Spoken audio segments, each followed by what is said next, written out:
ഞാൻ നിന്നെ സഹായിക്കാം എന്നുള്ള കാര്യത്തിൽ ഞാൻ നിനക്ക് ഉറപ്പ് തരുന്നു. ഇതെങ്ങനെ നമ്മൾ ഇംഗ്ലീഷിൽ പറയാം?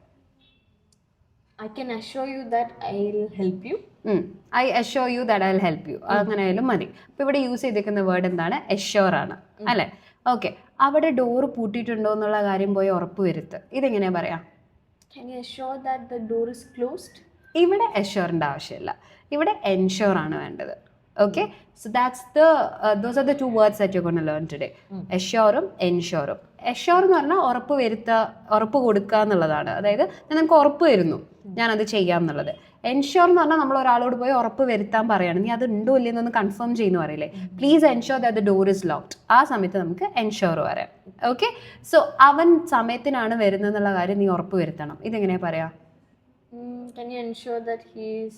ചോദിക്കല്ല, ഉറപ്പ് വരുത്തണം എന്ന് പറയാണ്. Please ensure that he comes on time അല്ലെങ്കിൽ that he reaches on time. Okay, so ഞാൻ നിനക്ക് നാളെ അത് കൊണ്ടുവരാന്നുള്ള കാര്യത്തിൽ ഉറപ്പ് തരുന്നു. ഇതെങ്ങനെ ഇംഗ്ലീഷിൽ പറയാന്നുള്ളത് നിങ്ങൾ താഴെ കമൻറ്റ് ചെയ്യാം.